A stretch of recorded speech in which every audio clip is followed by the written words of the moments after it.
நீங்க படிச்ச படிப்பு அது என்ன பெரிய படிப்பா இருந்தாலும் உங்களுடைய பதவி, பணம், பேர், புகழ் இதுல எதுவும் ஒரு இன்ச்சு உங்ககிட்ட உங்களை காப்பாற்ற வராது. அப்ப சனி பகவானை பொறுத்த வரைக்கும் ஜென்ம சனியாக வரும்போது முதல்ல என்னென்ன விஷயத்துல கவனமாக இருக்கும். நைட்டு தூக்கம் வராமல், மனசுல ஏதோ ஒரு சஞ்சலம், பயம், தன் அறியாத ஒரு பதட்டம்.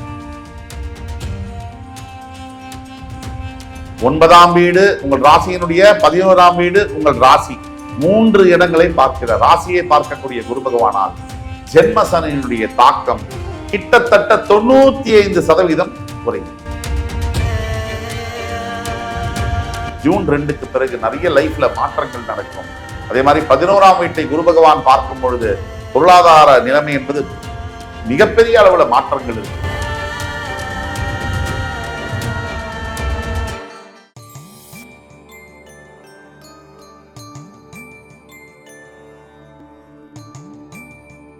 வக்ரதுண்ட மகாகாய சூரிய கோடி சமப்பிரபக அவிக்னம் குருமே தேவ சர்வகாரியேஷு சர்வதா. தென்னாட்டுடைய சிவனை போற்றி, எந்நாட்டவர்க்கும் இறைவா போற்றி. நண்பர்களே, இந்த புத்தம் புதிய காணொலிக்கு உங்கள் அத்துணை பேரையும் வரவேற்பதில் மிக்க மகிழ்ச்சி கொள்கிறேன். வருகின்ற ஆங்கில புத்தாண்டு 2026 அதனுடைய சிறப்பு பலன்கள் 12 ராசிகளுக்கான பலன்கள். அந்த வரிசையில இன்றைக்கு நம்ம பேச போறது மீன ராசி, காலபுருஷ தத்துவத்துடைய 12ஆம் வீடு. வருகின்ற ஆங்கில புத்தாண்டுல 2 பெரிய கிரக மாற்றங்கள் இருக்கு. ஒன்று சனி பயிற்சி, மற்றொன்று குரு பயிற்சி. இந்த சனி பயிற்சியானது வாக்கிய பஞ்சாங்கப்படி கும்பராசியிலிருந்து மீனராசிக்கு சரியாக மார்ச் 6ஆம் தேதி சனி பகவான் பயிற்சி அடைவார். அதே மாதிரி ஜூன் 2ஆம் தேதி மிதுன ராசியிலிருந்து கடகராசிக்கு குரு பகவான் பயிற்சி ஆவார். இந்த 2 கிரக மாற்றங்கள் ஒவ்வொரு மனிதனுடைய வாழ்க்கையிலும் பல பெரிய மாற்றங்களை ஏற்படுத்தியே தீரும். அந்த வகையில் இன்றைக்கு வருவது மீனம். காலபுருஷ தத்துவத்துக்கு 12ஆம் வீடு. இப்ப போய் மீனராசிக்காரங்கள்ட்ட கேட்டீங்கன்னா 7 சனி ஆரம்பிச்சு 2.5 வருஷம் ஆகுது. வாக்கிய பஞ்சாங்கப்படி இப்போ மீனராசிக்கு ஜென்ம சனியா வரப்போறாரு. அதாவது அது நடக்கும், இப்படி நடக்கும், இவ்வளவு சூப்பரா இருக்கும், இதெல்லாம் சொன்னாங்க. யாராவது சொன்னாங்கன்னா தயவு செய்து பாசிட்டிவ் அது இது பிலாசபி அப்படின்னு சொல்லி நம்பி போகாதீங்க. உண்மையை உண்மையாக பேச வேண்டும், அதற்கு தைரியம் வேண்டும். சும்மாவே மனசுல பாசிட்டிவ் அது லாஜிக்கலா எந்த ஒரு ரீசனும் இல்லாமலாம் பேசக்கூடாது. 7 சனி ஜென்ம சனினா பிரச்சனையானா பிரச்சனை தான், மாற்று கருத்து இல்லை. அந்த பிரச்சனையை எப்படி அணுக வேண்டும்? சனி பகவானுக்கு ஏன் நம்மளை தண்டிக்கணும், அவருக்கு ஏதாவது வேண்டுதல் என்ன? கிடையவே கிடையாது. சனி பகவானை பொறுத்த வரைக்கும் ஒரு தர்மத்தின் தலைவர், கர்மஸ்தானத்துக்கு அதிபதி. கர்மானா என்ன? கர்மா இஸ் ஈக்குவல் டு செயல், ஆக்ஷன். நீங்கள் செய்த செயல் அதுதான் புண்ணிய கர்மா, பாவ கர்மாவாக வருது. நீங்க ஒரு செயலை செய்றீங்க, அதுக்கு ஒரு கான்சிக்வன்ஸ் இருக்குல்ல. நீங்க நல்ல செயலை செய்தால் அதுக்கு ஒரு கான்சிக்வன்ஸ் இருக்கு, ஒரு ரிசல்ட் இருக்கு, ஒரு ஒரு மதிப்பீடு இருக்கு. அதே மாதிரி தீய செயலை செய்யும் போது அதற்கும் ஒரு கான்சிக்வன்ஸ் இருக்கு, ரிசல்ட் இருக்கு. அப்போ நீங்க எந்த செயலை செய்கிறீர்களோ, கர்மா இஸ் பூமராங்கன்னு ஏன் சொல்றான், அது மறுபடியும் உங்கள்கிட்டயே வரும். நீங்க செய்யற செயல் தான், அதுதான் கர்மா. அந்த கர்மாவை உங்களுடைய கர்மாக்கு ஏற்றவாரியான பலன்களை தருவதற்காகத்தான் சனி பகவான் உங்கள் ராசிக்கு பிரவேசமாகிறார். சனி பகவானுக்கு பிடிச்ச ராசி பிடிக்காத ராசி அப்படிலாம் கிடையாது. அவர்களுடைய சொந்த ராசியாக இருந்தாலும் கர்மா சரியில்லைன்னா தண்டிப்பார். அவருக்கு ரொம்பவே பிடிக்காத சிம்ம ராசியா இருந்தாலும் கர்மா சரி இருந்ததுன்னா மன்னிச்சு அருள் பாலிப்பார். இதுதான் சனி பகவானுடைய அவருடைய குணாதிசயம் என்பது. அப்ப 7 சனியில ஜென்ம சனியாக வரும்போது முதல்ல என்னெல்லாம் நடக்கும்? சனி பகவானுடைய காரகத்துவம் என்ன? ஒரு முழு பாவகிரகம். சந்திரன் என்பது மைண்ட். இந்த சந்திரனை சனி பிடிச்சிட்டார் அப்படின்னா அதுதான் ஜென்ம சனின்னு சொல்றோம். அப்படி பிடிச்சா என்ன? மைண்ட் வேலை செய்யாது, தன்னுடைய சுயத்தை இழக்கக்கூடும். நீங்க படிச்ச படிப்பு அது என்ன பெரிய படிப்பா இருந்தாலும் உங்களுடைய ஞானம், உங்களுக்கு அந்த இத்தனை ஆண்டு கால வாழ்க்கையில கிடைச்ச எக்ஸ்பீரியன்ஸ், அனுபவம், அதே மாதிரி உங்களுடைய பதவி, பணம், பேர், புகழ் இதுல எதுவும் ஒரு இன்ச்சு உங்ககிட்ட உங்களை காப்பாற்ற வராது. உங்களை எது காப்பாற்றும்னா நீங்க செஞ்ச குட் டீட்ஸா பேட் டீட்ஸா, நீங்க செஞ்ச டீட்ஸ், நீங்க செஞ்ச கர்மா, நீங்க செய்த செயல்கள், அது மட்டும்தான், அது ஜெனரேட் பண்ண கர்மா மட்டும்தான் உங்களுக்கு துணையாக வரும். துணையாகவோ உங்களை தண்டிக்கவோ. அப்ப சனி பகவானை பொறுத்த வரைக்கும் ஜென்ம சனியாக வரும்போது முதல்ல என்னென்ன விஷயத்துல கவனமாக இருக்கணும். நைட்டு தூக்கம் வராம இருக்கு, மனசுல ஏதோ ஒரு சஞ்சலம், பயம், தன் அறியாத ஒரு பதட்டம், முடிவெடுக்க முடியாத இது பண்றது, எந்த காரியத்தை எடுத்தாலும் தடை போடுறது, தாமதப்படுத்துறது, இதெல்லாம் ஜென்ம சனியில நடக்கக்கூடிய வாய்ப்புகள் இருக்கு. நாம என்ன செய்யணும்?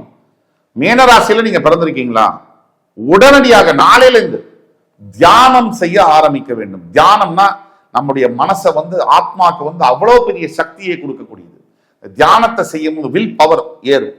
அந்த வில் பவர் சரியா இருக்கும்போது சனி உங்கள்கிட்ட பக்கத்திலேயே வர முடியாது. சனி உங்களை எதுவும் செய்ய முடியாது. உங்களோட வில் பவர், மனசு சஞ்சலப்படாது, பயப்படாது, மனசு தடுமாறாது. இதெல்லாம் இருந்ததுன்னா சனி பகவான் உங்களுக்கு ஒண்ணும் பண்ண முடியாது. அந்த வில் பவர் எப்படி ஏறும்? தியானம், தொடர் தியான பயிற்சி. தியானத்தை பத்தி நிறைய பேர் புரிஞ்சுக்கிறது இல்ல. இன்னைக்கு தியானம் பண்ணா நாளைக்கெல்லாம் பலன் கிடைக்காது. குறைந்தபட்சம் 2 மண்டலம் 96 நாட்கள் தியானம் செய்ய வேண்டும். மந்திரங்கள்லாம் தெரியலையா? கண்ணை மூடின்னு உட்கார்ந்து ஓம் நம சிவாய நமக இந்த மந்திரத்தை சொன்னாலே போதும். அதாவது ஈஸ்வர பெருமானுக்கு பொறுத்த வரைக்கும் நீங்க அந்த ஆராதனை பண்ணணும், இதை பண்ணணும், இதெல்லாம் இல்லை. எந்த ஆண்டவனே என்ன சொல்றாரு அப்படின்னா, அவருக்கு செய்யக்கூடிய ஆராதனைகள், பூஜைகள்லாம் ஒரு வழிமுறை. ஆனா அதுக்கு மேல உன்னுடைய அன்பு, உன்னுடைய பக்தி, அந்த பக்தியில் இருக்கக்கூடிய டெடிகேஷன், தூய்மை, கமிட்மெண்ட், இதை மட்டும் தான் நான் விரும்புறேங்கிறேன். ஆக ஜென்ம சனியாக வந்தாலும் அது காலபுருஷ தத்துவத்துக்கு 12ஆம் வீடு. அந்த விதத்துல உங்களுக்கு ஒரு ஆறுதல் உண்டு, ஆறுதல் பரிசு உண்டு. இருந்தாலும் ஜென்ம சனியுடைய தாக்குதல்கள் சரியாக வேண்டும் என்றால் நான் சொன்ன மாதிரி ஈஸ்வரனை பற்றி கொள்ள வேண்டும். மார்க்கண்டேயன் 16 வயசுல சாகணுமா? அவர் என்ன பண்ணார்? சிவலிங்கத்தை கட்டிபிடிச்சிட்டாரு. இறைவன் மீது பக்தி. திரௌபதிக்கு புடவையை மானத்தை காப்பாற்ற வந்தாரா இல்லையா கிருஷ்ணன்? இறைவன் ஒவ்வொரு தருணத்திலையும் மக்களை காப்பாற்ற, மகான்களை காப்பாற்ற அவதாரம் எடுத்து வந்தாரா இல்லையா? பல அவதாரங்கள் எடுப்பார். நம் வீட்டிலேயே சனி பகவான் தந்தைக்கு ஒப்பிடப்படுகிறார். ஏன்னா உடனே சனியினை தந்தை அப்படின்னு சொல்லக்கூடாது. அதாவது என்னன்னா, அப்பா தான் ஒரு வீட்டில் எல்லா நல்ல காரியத்தையும் செஞ்சுட்டு கெட்ட பேர் வாங்கிப்பார். சனி பகவான் அப்படிதான் உங்களை பக்குவப்படுத்தி உங்களுக்கு பாடங்களை சொல்லி கொடுத்து உங்களை அடுத்த நிலைக்கு உயர்த்துவார். அப்பதான் உங்களையே நீங்க காப்பாற்றிக்க முடியும். வெறுமனை எடுத்துக்கொண்டு போய் கொடுத்துட்டா அதுக்கு வேல்யூவே இருக்காது. அதை படிப்பை கொடுத்து பரீட்சை வச்சு பாஸ் பண்ணி கொடுத்தா சூப்பர் வேல்யூ. அப்ப ஜென்ம சனியின் போது நீங்க செய்ய வேண்டிய விஷயங்கள் என்ன? தினந்தோறும் உங்க வீட்டு அருகாமையில் இருக்கக்கூடிய நவகிரகத்துக்கு சென்று சனி பகவானை வழிபடுவதும் அர்ச்சனை செய்வதும், முடிஞ்சா குறைந்தபட்சம் சனிக்கிழமை என்று செஞ்சு அர்ச்சனை செய்வதும், தினமும் ஒரு 10-11 சாப்பாடு பொட்டலம் அன்னதானம் செய்வதும். உடனே எனக்கு 10 கோடி வச்சிருக்கேன், நான் 10 பொட்டலம் சாப்பாடு அன்னதானம் பண்றேன்னு சொன்னீங்கன்னா இதுக்காகவே சனி பகவான் ஓவர் டைம் போட்டு அடிப்பாங்க. ஏன்னா உங்களுடைய சக்திக்கேற்ற தர்மங்களை செய்ய வேண்டும். இது பண்ணணும். எளிமையா வாழ படைக்கணும், பொறுமையா இருக்கணும், அவசரப்படக்கூடாது. உங்க கடமையை, ஒரு சோம்பேறித்தனம் வரும் ஜென்ம சனி வந்தாலே, நாளைக்கு பண்ணிக்கலாம் இந்த வேலையை, அதை மட்டும் பண்ணக்கூடாது. ஜாக்கிரதையா இருக்கணும். இது ஒண்ணு. ஸோ இதெல்லாம் நீங்க பண்ணீங்கன்னா மிகப்பெரிய விஷயம். அதே மாதிரி குரு பயிற்சி மார்ச் 6ல இருந்து நான் சொல்ற விஷயங்கள் ஜூன் 2 வரைக்கும் தான் கவனமா இருக்கும். உடனே குரு உங்களுக்கு ஆண்டவன் நீங்க கீழே விழும்போது பிடிக்கிறார். என்ன சொல்றாரு?